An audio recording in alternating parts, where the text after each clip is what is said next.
Assalamualaikum warahmatullahi wabarakatuh. Salam sejahtera bagi kita semua.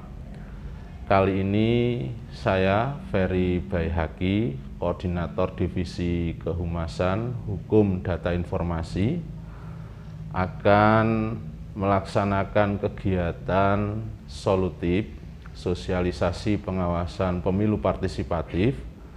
Yang episode kali ini kita akan mengundang salah satu komisioner Bawaslu Kabupaten Temanggung yang membidangi SDM dan organisasi.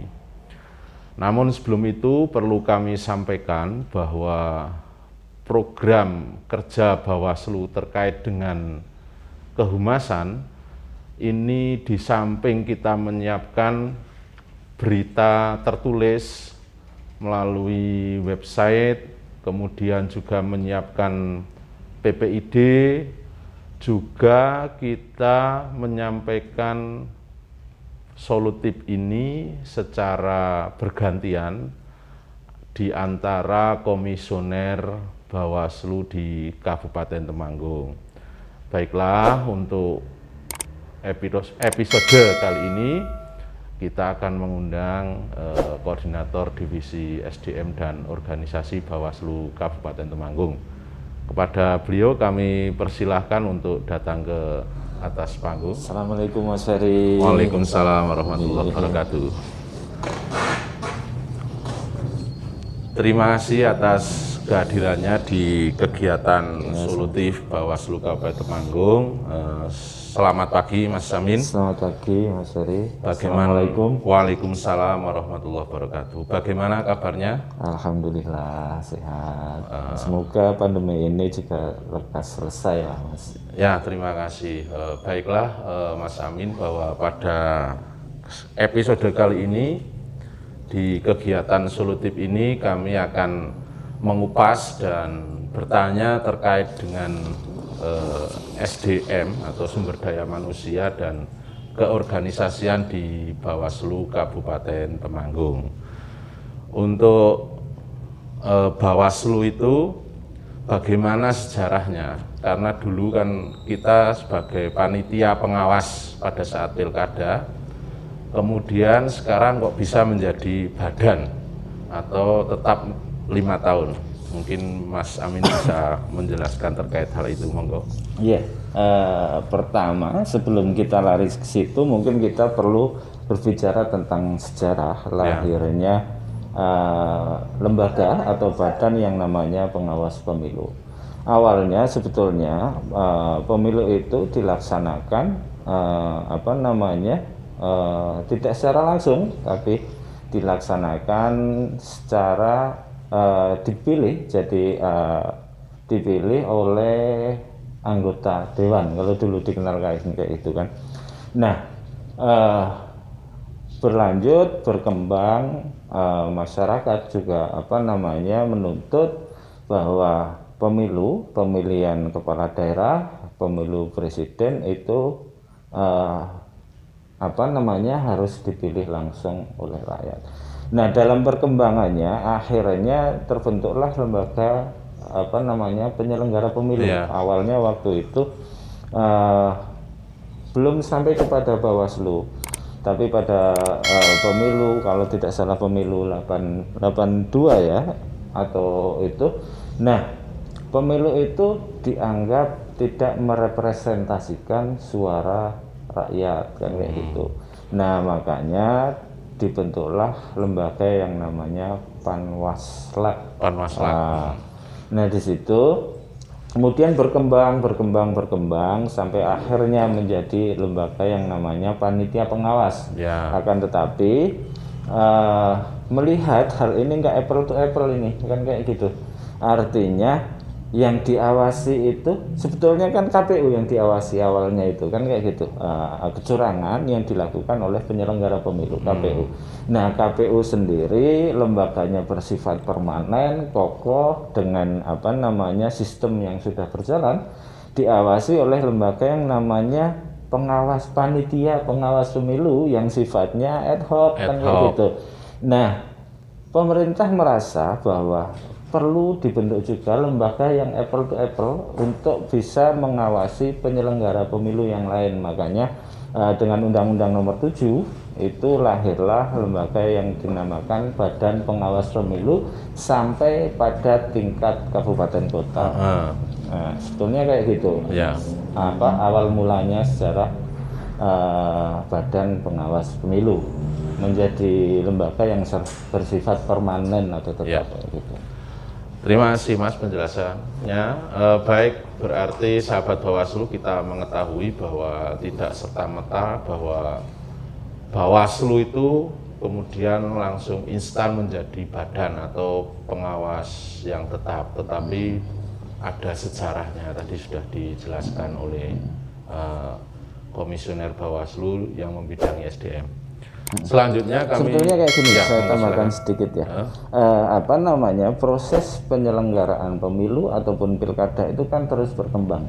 Artinya hari ini pun bukan sesuatu yang final. Kita selalu mencari bentuk yang paling baik. Artinya jangan berharap bahwa ini sudah final, semua masyarakat sudah puas, akan tetapi penyelenggaraan pemilu itu terus berkembang, dan bagaimana kedepannya setiap lembaga, setiap stakeholder itu concern sebetulnya apa yang perlu diperbaiki dari penyelenggaraan pemilu. Kalau menurut saya gitu.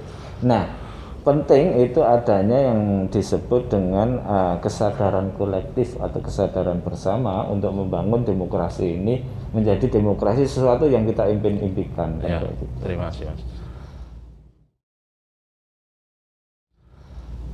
Untuk selanjutnya tentu sahabat Bawaslu atau masyarakat ingin mengetahui bagaimana sih proses rekrutmen bisa menjadi anggota Bawaslu, atau kalau dulu ketika ada penyelenggaraan pemilu maupun pilkada itu sampai dengan Panwaslu kecamatan, pengawas desa, bahkan pengawas TPS. Ya, ini bidang SDM bisa menjelaskan hal itu terkait dengan tahapan-tahapan rekrutmen menjadi Bawaslu.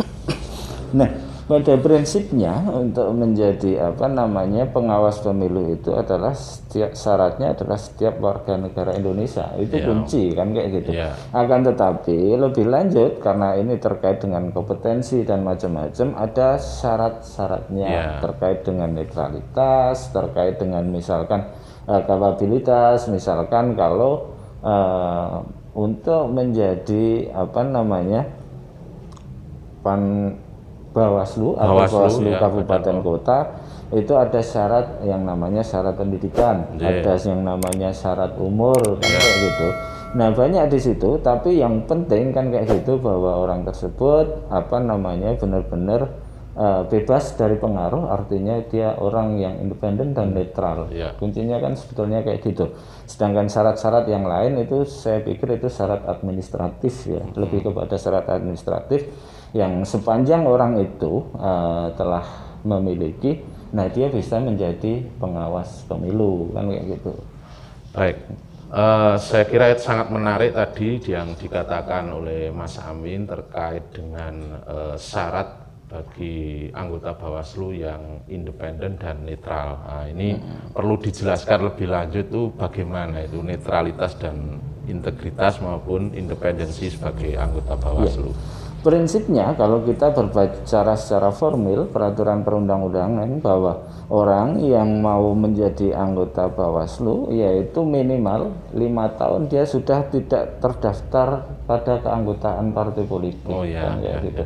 Bahkan lebih jauh di situ bahwa ketika kita masuk ke lembaga itu ya kita membuat surat pernyataan bahwa kita tidak terafiliasi dengan salah satu organisasi atau ormas, terus orsospol dan yang lain sebagainya. Artinya kita benar-benar berada di tengah mereka, tapi kita bukan menjadi bagian dari mereka. Terima kasih.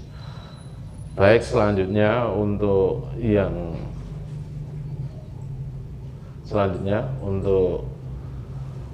proses rekrutmen itu salah satunya adalah independen dan netralitas, kemudian juga ada yang kaitannya dengan administrasi, mungkin terkait dengan pendidikan, umur dan lain sebagainya. Itu ketika ada rekrutmen, pastilah dari Bawaslu yang lebih tinggi akan memberikan pengumuman. Untuk yang selanjutnya, ada berapa anggota Bawaslu di kabupaten maupun provinsi maupun di tingkat pusat? Mungkin masyarakat juga perlu dijelaskan berapa sih anggota Bawaslu itu. Jadi kayak gini, kalau keanggotaan Bawaslu itu sudah diatur di undang-undang, artinya undang-undang mengatur berapa jumlah anggota Bawaslu. Kalau kabupaten kota itu ada tergantung sama wilayahnya. Kalau Kabupaten Temanggung itu ada 5 personil kan kayak gitu. Akan tapi kalau kita berbicara dengan kota-kota yang kecil itu lain Mas, karena dia hanya 3 personil.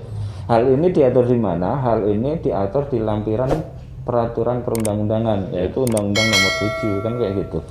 Nah, terlepas dari itu sebetulnya kerja dari anggota Bawaslu ini bukan kerja-kerja mandiri, akan tetapi kerja-kerja yang disebut kerja kolektif kolegial.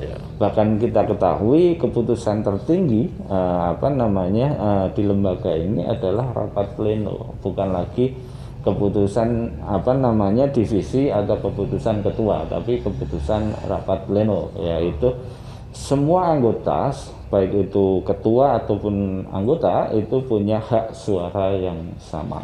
Nah, itu diputuskan di rapat pleno. Baik, menarik juga terkait dengan keanggotaan Bawaslu, mungkin bisa dijelaskan lebih lanjut dari masing-masing anggota Bawaslu. Sebetulnya tugas pokok dan fungsi dari Bawaslu itu apa saja, Mas?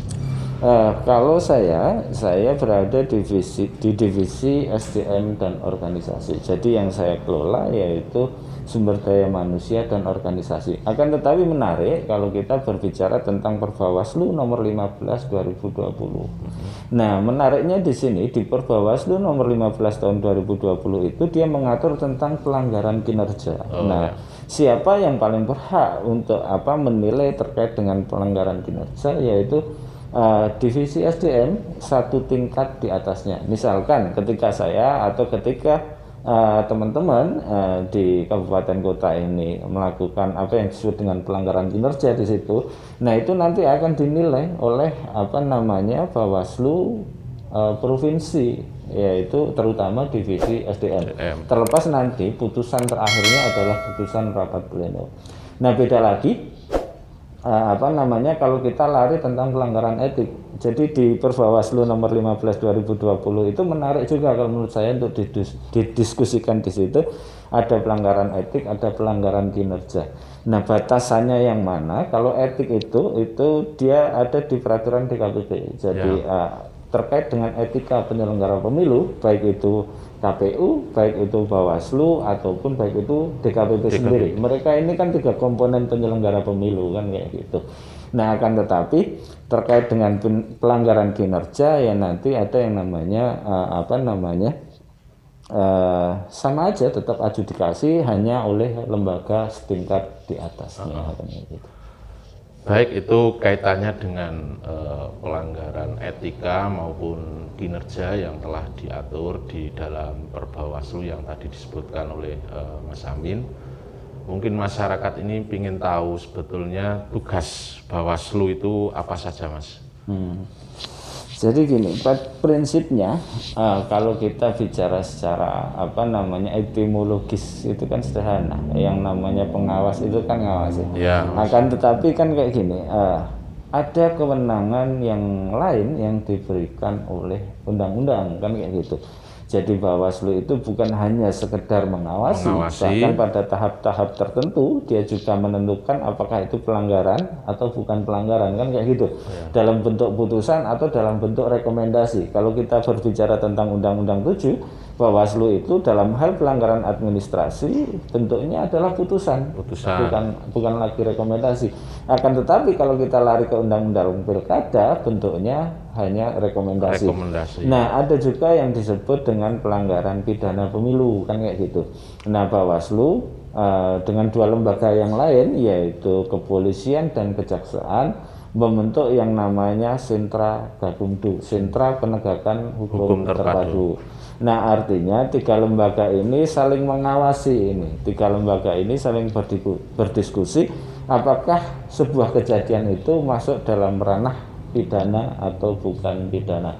Nah, disitulah ada kewenangan yang disebut sampai dengan mengundang, memeriksa, dan sampai nanti misalkan itu benar-benar dianggap sebagai pelanggaran pidana, ya nanti meneruskan ke pihak yang berwenang, ya ini kepolisian kan kayak itu, untuk dilakukan penyelidikan.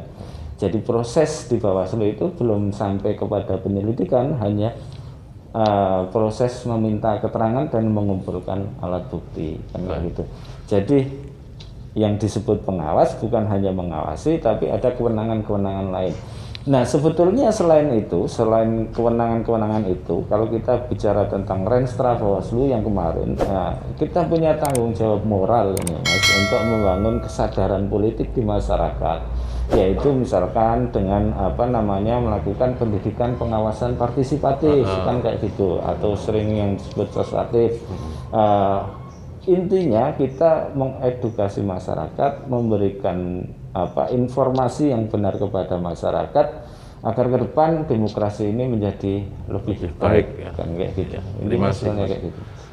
Itu sahabat Bawaslu, pada episode Solotip kali ini beberapa hal tadi yang disampaikan oleh koordinator divisi SDM, mulai dari sejarah mengapa panitia pengawas pemilu yang bersifat ad hoc bisa menjadi permanen, kemudian juga dijelaskan tadi terkait dengan proses rekrutmen untuk bisa menjadi anggota Panwas maupun Bawaslu. Kemudian yang ketiga juga dijelaskan terkait dengan kode etik atau kinerja bagi Bawaslu, juga terkait dengan tugas, kewenangan, dan fungsi Bawaslu. Di samping mengawasi, ternyata juga Bawaslu punya tanggung jawab untuk mengedukasi kepada masyarakat melalui program-program yang disebut dengan pengawasan pemilu partisipatif.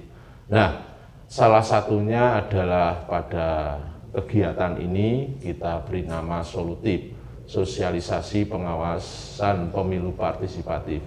Itu salah satu program kerja dari Bawaslu Kabupaten Temanggung untuk mengedukasi kepada masyarakat secara luas dengan harapan agar demokrasi di Kabupaten Temanggung maupun pada umumnya di seluruh Indonesia ini berjalan lebih baik lagi. Terima kasih Mas Amin atas waktunya yang memberikan penjelasan kepada sahabat Bawaslu. Semoga bermanfaat. Mohon maaf atas segala kesalahannya. Saya akhiri. Wassalamualaikum warahmatullahi wabarakatuh. Waalaikumsalam warahmatullahi wabarakatuh.